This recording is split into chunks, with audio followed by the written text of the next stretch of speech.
Daisy डेंगे की economics के फंडे के चैनल में फिर से मैं आपके सामने आ गई हूँ। जैसे कि हम लोगों ने लास्ट टॉपिक हमारा आधा कंप्लीट हो गया है, पार्ट 1 कंप्लीट हो गया है, जिसका नाम था वशिष्ठ अर्थशास्त्र माइक्रो इकोनॉमिक्स। आज हम दूसरे पार्ट को कंप्लीट करेंगे जिसका नाम है माइक्रो इकोनॉमिक्स मीन्स समिष्ट अर्थशास्त्र। तो इसको कंप्लीट करने से क्या होगा, हमारा एक चैप्टर कंप्लीट हो जाएगा, जिससे आप लोगों को अच्छा लगेगा। एटलीस्ट एक चैप्टर तो हो गया, नहीं तो क्या आप चपाती खाओगे तो भाजी नहीं खाते हो, ऐसा थोड़ी होता है। तो पूरा करना बहुत जरूरी है। कोई भी चीज को पूरा करोगे तो वो आपकी लाइफ में एक अचीव करने के जैसा होगा। तो आज हम फिर से हमारे चैनल को अच्छा से बनाने की कोशिश करेंगे और आपको कुछ समझ में आए, इससे मैं बहुत ज्यादा प्रयत्न करने की कोशिश कर रही हूँ। आज हम देख रहे हैं इकोनॉमिक्स के सेकेंड पार्ट को, मीन्स फर्स्ट पार्ट को हम पूरा करने वाले हैं। तो आज हमारा है पहला, हमारा देखो टॉपिक है माइक्रो इकोनॉमिक्स, जिसे आपको दिख रहा है स्क्रीन पे माइक्रो इकोनॉमिक्स। सेकेंड है उसके जो भी इंट्रोडक्शन माइक्रो इकोनॉमिक्स के। अभी आपको यहाँ पे दिख रहा है मीनिंग एंड डेफिनेशन, मीनिंग और डेफिनेशन दिख रहा है। तो आज मैं इसको आपको समझाऊंगी अच्छी तरह से कि मीनिंग क्या है और डेफिनेशन क्या है। आपको यहाँ पे देखा इंग्लिश में भी लिखा है, आपको नोट्स चाहिए तो आप इंग्लिश में भी लिख सकते हैं और हिंदी में भी। तो हिंदी के लिए भी आपको मैं दिखा देती हूँ, तो हिंदी के लिए ये है। तो मैं आपको अभी कुछ समझाती हूँ इसमें एक्चुअली मीनिंग क्या है उसका। तो लिखा है लॉर्ड किन्स के अनुसार राष्ट्रीय तथा विश्वव्यापक आर्थिक समस्याओं का अध्ययन समिष्ट अर्थशास्त्र के अंतर्गत किया जाता है। मीन्स जो भी कुछ प्रॉब्लम हमारे राष्ट्रीय आय में होता है या हमारे संपूर्ण अर्थव्यवस्था में होता है, उसका कहाँ पे अध्ययन किया जाता है, तो हमारे समिष्ट अर्थशास्त्र में। क्योंकि आपको मैंने पहले ही बताया कि वशिष्ठ अर्थशास्त्र का अध्ययन छोटा होता है, व्यक्तिगत, जो एक करता है। लेकिन हम क्या पढ़ रहे हैं, माइक्रो पढ़ रहे हैं, मीन्स समिष्ट पढ़ रहे हैं। समिष्ट मीन्स आपको उसके शब्द में दिख रहा है, समिष्ट मीन्स बड़ा। तो बड़ा का अध्ययन करने के लिए हमें राष्ट्रीय आय का अध्ययन करना बहुत जरूरी है। तो उसके लिखा है, आपको जैसे उदाहरण भी दिया हुआ है कि कुल राष्ट्रीय आय, कुल मांग, कुल पूर्ति, कुल बचत, कुल विनियोग, पूर्ण रोजगार इत्यादि। इससे क्या होता है, सामूहिक अर्थशास्त्र का अध्ययन करते हैं। आपको यहाँ पे सब में लिखा है कुल कुल कुल, मतलब संपूर्ण। आपको इसमें कुछ भी नहीं लिखा है कि व्यक्तिगत का अध्ययन करना है या एक करना है, मीन्स टोटल। आपको इतना मालूम पड़ना चाहिए कि समिष्ट मीन्स टोटल होता है, कुल का ही अध्ययन किया जाता है। और ये संपूर्ण होता है, मीन्स टोटल अर्थव्यवस्था या बोलते ना इकोनॉमिक्स का अध्ययन, इसमें हमको जानकारी मिलती है। तो आगे लिखा है कि यहाँ पे कि ना यह विशिष्ट इकाइयों का अध्ययन ना करके संपूर्ण अर्थव्यवस्था का कुल योगों का अध्ययन करता है। ये कुछ छोटे चीजों का अध्ययन नहीं करता है, ये पूरे संपूर्ण चीजों का अध्ययन करता है। तो एक आपको परिभाषा यहाँ पे लिखी हुई है, ये भी है और आपकी बुक में भी रहेगी। मैंने ये एक्स्ट्रा दिया आप लोगों को, 3 परिभाषा यहाँ पे दिख रही होगी, 1 2 3, जो भी आपको याद हो सके आप याद कर सकते। छोटा सा लिखते, प्रोफेसर चैम्पियन के अनुसार लिखा है समिष्ट अर्थशास्त्र कुल संबंधों का व्याख्या करता है। मीन्स क्या लिखा है कि समिष्ट अर्थशास्त्र कुल संबंधों का व्याख्या करता है। हम अपने पिताजी, जैसे आपको वशिष्ठ में समझाया था कि आपके पिताजी खाली आपके घर के जो लोग हैं, माता पिता भाई बहन, उन लोगों के बारे में देखते हैं। लेकिन ये समिष्ट ऐसा है ना, सबके बारे में, बाजू में क्या हो रहा है, हमारे देश में क्या हो रहा है, हमारे देश में मंदी छाई हुई है, हमारे देश में बेरोजगारी है, ये सबका अध्ययन करता है, सबका स्टडी करता है। ये इंडिविजुअल नहीं है, ये टोटल है, टोटल का स्टडी करना पड़ता है। सेकेंड है, अभी आपको दिखाएगा यहाँ पे स्कोप दिए हुए हैं। अभी आपको मैं स्कोप दिखाती हूँ। स्कोप में क्षेत्र होता है। अभी आपको यहाँ पे दिखाई दे रहा होगा कि 4 है, 1 2 3 एंड 4। तो आपको यहाँ पे दिख रहा है कि 4 फर्स्ट में क्या है, आय एवं रोजगार, income and employment. I means आपको मालूम पैसा, अगर पैसा नहीं रहेगा तो हम कैसे कोई चीज को भी, हमारे लिए कोई चीज इंपॉर्टेंट है तो उसके लिए पहले हमारी पैसा, हमारी इनकम कितना है, इनकम बहुत ही तो हम देख रहे थे क्षेत्र मीन्स आय रोजगार का सिद्धांत या इनकम एंड एम्प्लॉयमेंट। सेकेंड है सामान्य कीमत एवं स्तर एवं स्फीति का स्थान, जनरल प्राइस एंड लेवल, ये है। फिर वृद्धि एवं विकास में ग्रोथ एंड डेवलपमेंट। फिर फोर्थ है वितरण का समिष्ट सिद्धांत, थ्योरी ऑफ मतलब ये सब जो चीज है ना हमारे 1 2 3 4 चीज, और एक आपको है ना नीचे दिखाई दे रहा होगा वो आय रोजगार, मीन जो फर्स्ट है ना आपको यहाँ पे दिखाई दे रहा है, फर्स्ट का ही ये 2 पार्ट किया हुआ है, मतलब 2 में डिवाइड किया है। तो पहले क्या है इसमें लिखा हुआ है थेरी है, मतलब उपभोग, कंज्यूमर्स एंड इन्वेस्टमेंट मीन्स निवेश। तो और लिखा है ये लास्ट में इसी का एक ये है व्यापार चक्र मीन्स बिजनेस साइकिल। ये कैसे, ये चीज आपने देखा यहाँ पे जो भी है ये है हमारे समष्टि अर्थशास्त्र के अंतर्गत आता है। ये सब क्षेत्र का वो अध्ययन करता है, स्टडी करता है।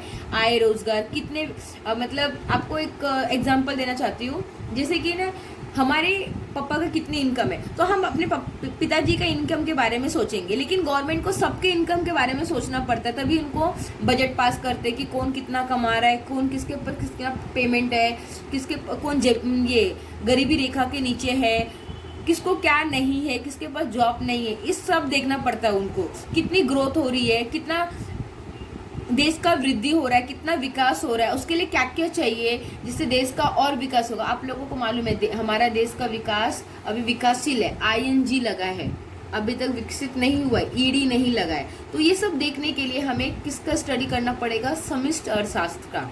तो नेक्स्ट है आपका सबसे इम्पोर्टेंट चीज जो हमारे एग्जाम में भी आता है, उसको बोलते हैं फ्यूचर्स। मित्र आपको मालूम है फ्यूचर्स, फ्यूचर्स मीन आपको यहाँ पे इंग्लिश में लिखा है और अभी हिंदी में भी आपको दिखाऊंगी। यहाँ पे देखिए फीचर्स मीन्स क्या होता है, विशेषताएं। मैंने आपको फर्स्ट चैप्टर में जो पार्ट 1 में मिले, विशेषता बहुत ही जरूरी है।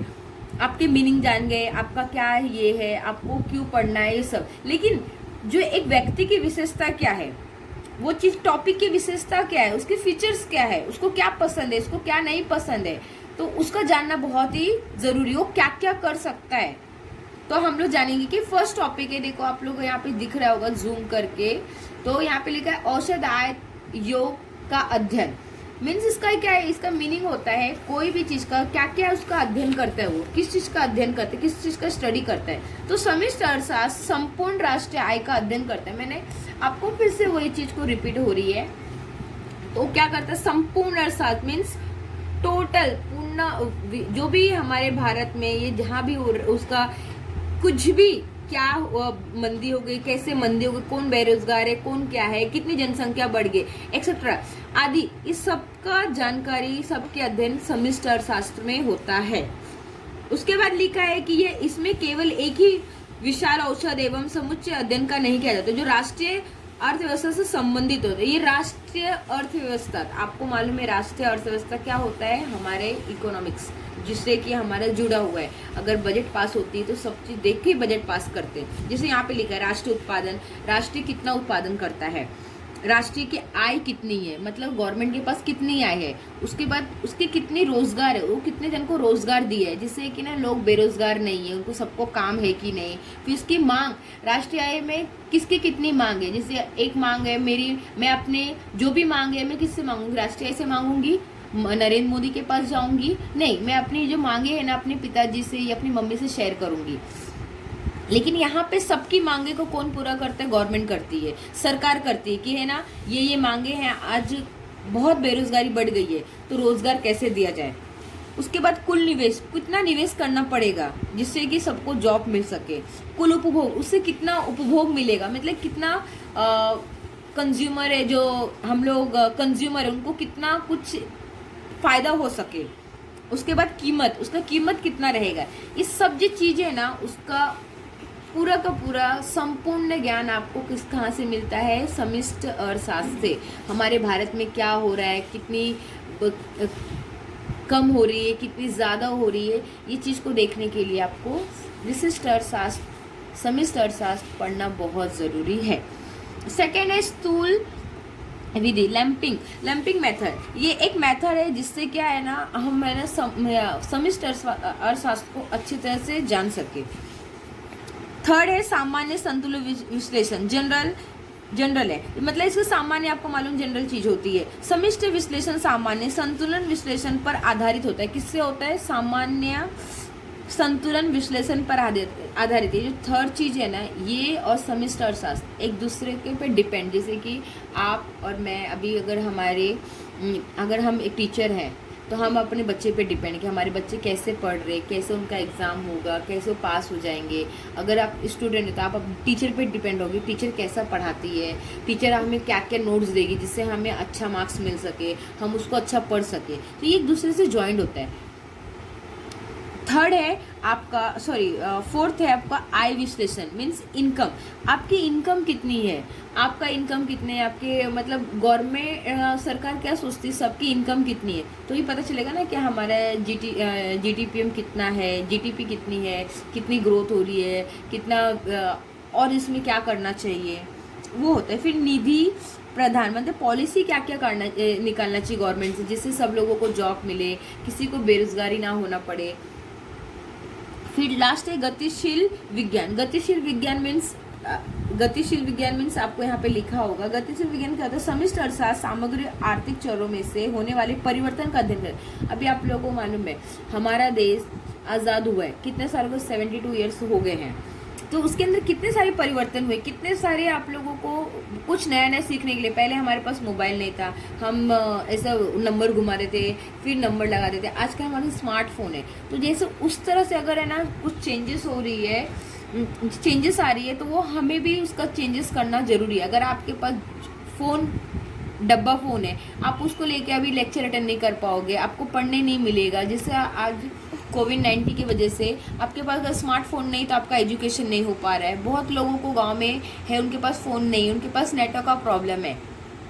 तो हमें ये जो विज्ञान है ना जैसे बढ़ता है उसके साथ हमें आगे बढ़ना भी बहुत ज़रूरी है। लास्ट है आपका एक ही रह गया आपका परस्पर संबंध, मतलब एक दूसरे पे डिपेंड्स। मतलब ये चीज क्या होता है, समष्टि और आर्थिक जैसे मैंने आपको कितने 1 2 3 4 5 6 आपको मैंने फीचर्स बताए। और एक इम्पॉर्टेंट फीचर्स है जिसके बारे में आपको मैं बताती हूँ।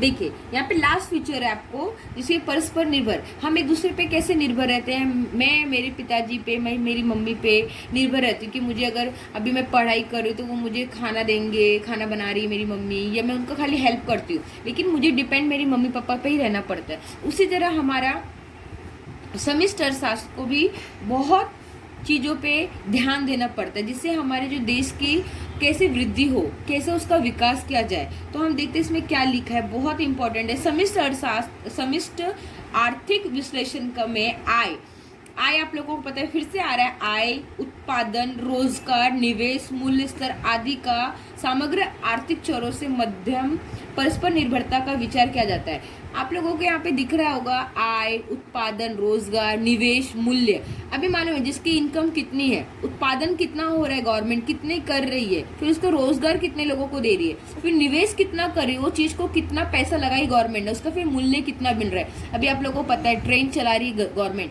तो ट्रेन में कितना उन्होंने आय लगाया, फिर कौन कितने लोग चढ़ रहे, उसमें कितने लोगों को है ना रोजगार मिल रहे जिससे लोगों फटाफट पहुंच सकते कहीं पे भी। उसके बाद गवर्नमेंट ने कितने निवेश की, उसके बाद गवर्नमेंट के पास कितना पैसा आ रहा है।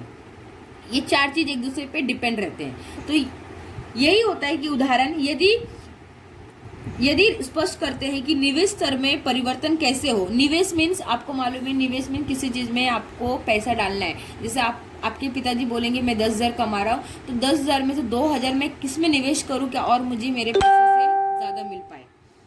और इससे फलस्वरूप अंतिम महीने राष्ट्रीय आय, उत्पादन और रोजगार में किस प्रकार परिवर्तन करें। अभी आप लोगों को पता है हमारे देश की जनसंख्या इतनी बढ़ गई कि किसी के पास पैसे नहीं है, किसी के पास रोजगार नहीं है, बहुत लोग बेरोजगार हैं।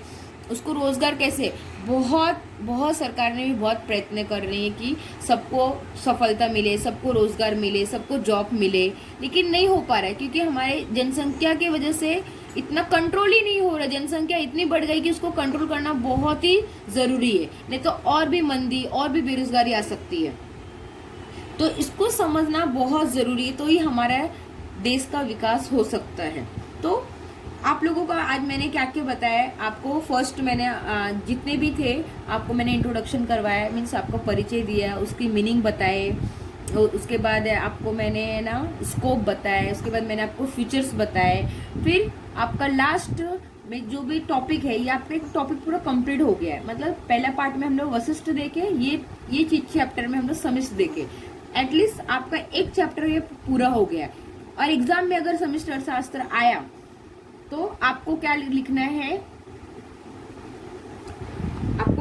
कैसे लिखना है। अगर ये क्वेश्चन आया एग्जाम में तो आपको पहले, मैंने आपको फर्स्ट वीडियो में भी मैंने आपको सजेस्ट किया था, कोई भी चीज के बारे में पूछता है तो उसके बारे में थोड़ी सी मीनिंग देना बहुत जरूरी है। तो उनको क्या लगेगा, हाँ इसके बारे में बच्चे लोगों को नॉलेज है। उसके बाद एक परिभाषा दे दीजिए, डेफिनेशन दे दीजिए। उसके बाद आपको आपके फ्यूचर से विशेषता आपको लिखना जरूरी, जैसे कि 7 विशेषता है, उसके मैंने आपको एक एक विशेषता के बारे में समझाया है। अगर नहीं समझ में तो प्लीज आप कमेंट में मुझे लिख सकते हैं कि मैम इसके मतलब क्या है, मैं फिर से आपको दोबारा समझाने का कोशिश करूंगी। तो आपको 7 विशेषता है वो लिखने के बाद आपको इतना लिखेंगे तो आपको पक्का 8 मार्क्स का है या 6 मार्क्स का है तो जरूर आपको 5 मार्क्स तो मिल जाएंगे, मेरे ख्याल से, मेरा एक्सपीरियंस है। तो आज हमारे कितना एक चैप्टर कंप्लीट हो गया, मतलब introduction of micro and micro economics complete हो गया। वशिष्ठ और समिष्ट अर्थशास्त्र के परिचय दीजिए, ये हमारा आज पूरा हो चुका है। तो एक चैप्टर हमारा कंप्लीट हो गया। तो जैसे मुझे मालूम है, जैसे मुझे अच्छे मार्क्स मिले हैं, आपको भी अच्छा मार्क्स चाहिए। तो जैसे मैंने आपको लाइन से बताया है कि फर्स्ट ये लिखना है, सेकेंड, फिर थर्ड, तो उस तरह से आप भी अच्छा मार्क्स ला सकोगे।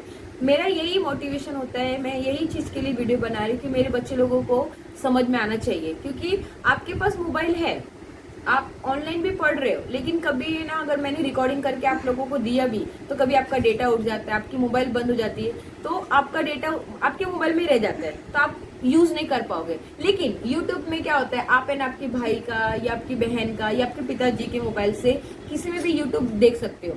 यूट्यूब से क्या होगा, आप रात को सो रहे हो, आपको अगर कुछ नहीं है तो आप रात को भी लाइट बंद है तो आप यूट्यूब चालू करके हाँ मैम का लेक्चर है सुन लेते हो, तो आपको थोड़ा तो कुछ नॉलेज मिल जाएगा।